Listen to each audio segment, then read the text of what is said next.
Bienvenue dans cette nouvelle vidéo. Aujourd'hui on va voir ensemble comment créer une animation de planète en 3 dimensions sur After Effects. Donc sans plus attendre, on se retrouve directement sur le logiciel. Voilà, donc on se retrouve sur After Effects et voici le rendu qu'on va essayer de réaliser ensemble aujourd'hui. La première chose à faire, c'est de vous rendre dans une nouvelle composition. Si vous souhaitez avoir accès à la palette de couleurs, il suffit de télécharger le fichier source juste en dessous de cette vidéo. Et ce qu'on va faire, c'est sélectionner une carte du monde. C'est un fichier PNG qu'on a importé sur After Effects. Encore une fois, si vous souhaitez y avoir accès, c'est disponible en description.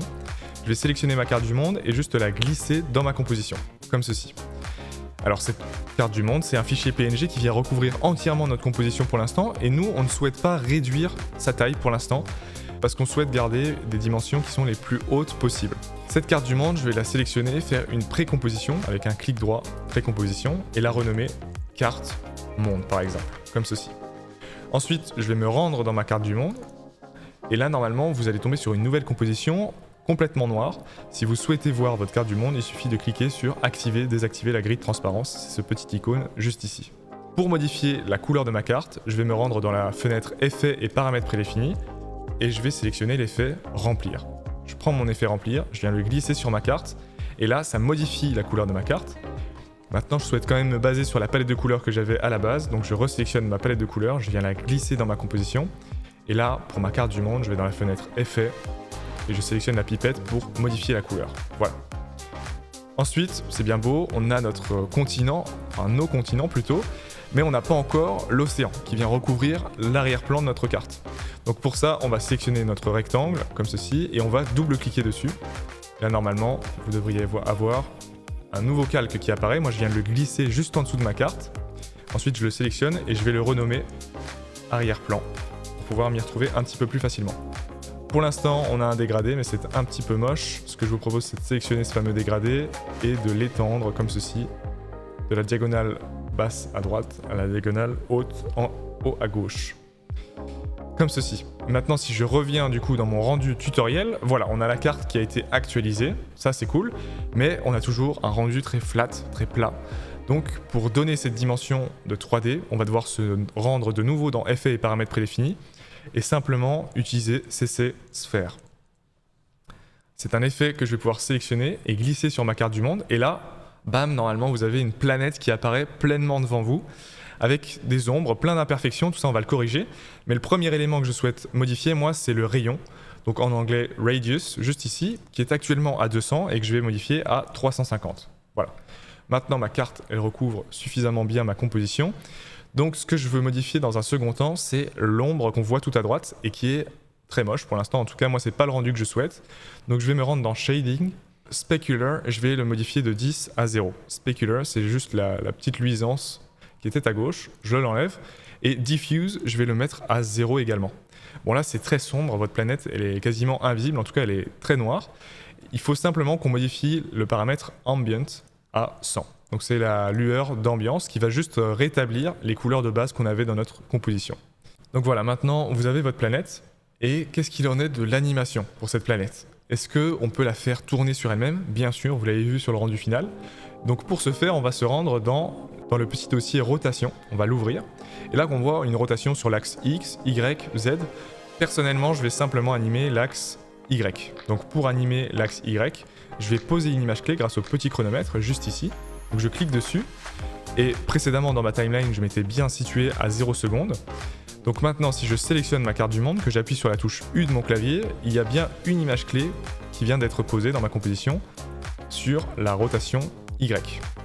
Je me rends à 4 secondes par exemple, là je me dézoome, et là, au niveau de la rotation Y, je vais ajouter un tour. Voilà, comme ceci. Et maintenant, donc si je joue mon animation, bam, voilà, on voit qu'il y a bien un tour qui a été joué. Mais il y a une grosse imperfection, vous l'avez peut-être vu lors de la rotation, là on voit une énorme scission justement sur notre dégradé. En fait c'est parce que cette partie latérale droite est collée à la partie latérale gauche. Et donc ça crée une énorme imperfection sur la rotation de notre planète. Ça c'est un gros bémol. Donc pour pallier à ça, on va simplement sélectionner notre carte du monde et supprimer l'arrière-plan actuel. A noter que si vous avez un arrière-plan qui est uni, donc une couleur unique et pas de dégradé, vous pouvez garder la méthode qu'on a utilisée précédemment. Là, c'est simplement dans le cas où vous souhaiteriez utiliser un dégradé comme moi j'ai pu le faire sur l'exemple final. Donc Pour avoir un dégradé, comme sur l'exemple final, il va falloir qu'on se rende dans notre menu tout en haut, qu'on maintienne appuyé sur le rectangle, qu'on sélectionne l'outil ellipse, et là simplement qu'on dessine une ellipse au centre de notre composition, comme ceci. Alors, je vais resélectionner ce calque, je vais le renommer arrière-plan planète, comme ceci. Ensuite, je vais me rendre dans ma fenêtre alignée et je vais le centrer par rapport à ma composition. Voilà. Ensuite, cet arrière-plan, je le place juste en dessous de ma carte du monde.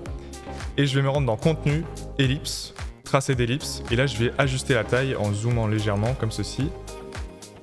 Et donc là, si j'ajuste la taille, en fait, je vais faire en sorte que ça s'ajuste parfaitement à ma carte de base.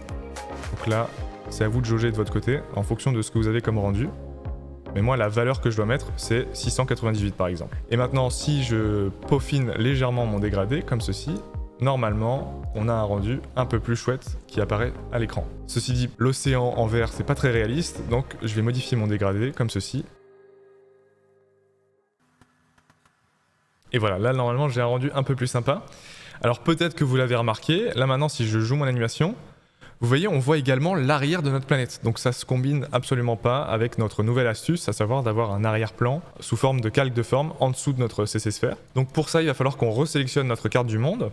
Et au niveau du rendu, render, au lieu de full, on va sélectionner ce drop-down et sélectionner outside. Donc ça ne va rendre que la face avant de notre planète. Et maintenant, si on joue l'animation, voilà, là c'est tout de suite beaucoup plus réaliste. Maintenant, on a vraiment le sentiment que c'est une planète en 3 dimensions. Comme sur mon rendu précédent, je vais ajouter simplement un dégradé par-dessus ma carte. Donc je vais me rendre dans carte du monde, je vais refaire apparaître ma palette de couleurs. Et là, pour modifier la couleur de ma carte du monde, en tout cas pour ajouter un dégradé, je vais utiliser gamme des dégradés. Ça, c'est un nouvel effet que je vais pouvoir sélectionner et superposer sur ma carte du monde. Voilà, normalement, là, vous avez un dégradé qui apparaît. Pour modifier ce dégradé, il suffit de dézoomer légèrement et normalement, vous avez 2 petits points que vous pouvez modifier. Un premier que vous pouvez placer en haut à gauche et un second en bas à droite, comme ceci. Et là, sur base de notre palette de couleurs, on va simplement modifier la couleur, comme ceci. Tac, tac. Et voilà, normalement, vous avez un nouveau rendu qui est un petit peu plus sympa. Maintenant, on peut décocher notre palette de couleurs. Maintenant, on se rend dans notre composition de base. Et là, si on prévisualise le rendu, voilà, on a une planète en 3 dimensions. On peut très facilement contrôler la rotation de cette planète à travers CC Sphere et les rotations sur l'axe X, Y et Z. Et maintenant, si vous souhaitez, en petit bonus, obtenir exactement le rendu que j'ai eu moi en tout début de vidéo, c'est très simple, il suffit de sélectionner cette fameuse carte du monde et appliquer une légère rotation. Donc pour appliquer une rotation, on appuie sur la touche R de notre clavier et je vais appliquer une rotation de 15 degrés par exemple, comme ceci. Maintenant, si je rejoue mon animation, voilà, la rotation elle s'exécute légèrement en diagonale. C'est parfait. Et pour ajouter cet effet d'ombre en bas à droite et de lueur en haut à gauche, on va sélectionner notre carte du monde, sélectionner notre arrière-plan également en maintenant appuyé sur Shift et on va faire un clic droit, précomposition. Cette précomposition, je vais la renommer planète, comme ceci. Et maintenant, pour ajouter mon ombre, je vais faire un clic droit sur cette planète, style de calque, ombre interne. Et là, bam, vous avez une légère ombre qui vient de se glisser en haut à gauche. C'est très simple, maintenant il faut se rendre dans style de calque, ombre interne, ouvrir ce nouveau petit dossier et juste ajuster ces fameux paramètres.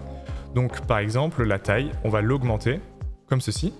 On va également augmenter la distance, donc je vais modifier les paramètres, la distance à 75 par exemple et la taille à 100. Et modifier l'angle pour que mon ombre elle se retrouve en bas à droite, donc par exemple à 335. Ok, c'est pas mal, maintenant je vais modifier la couleur de mon ombre, comme ceci, avec cette couleur par exemple. Et enfin, pour avoir ma lueur qui était disponible en haut à gauche de ma planète, je resélectionne ma planète, je fais un clic droit, style de calque, luminescence interne, je rentre dans luminescence interne et je vais simplement jouer sur la taille, comme ceci. Là vous voyez cette luminescence, elle est légèrement jaunâtre, je vais la resélectionner et moi sélectionner une couleur blanche de mon côté, parce que je préfère.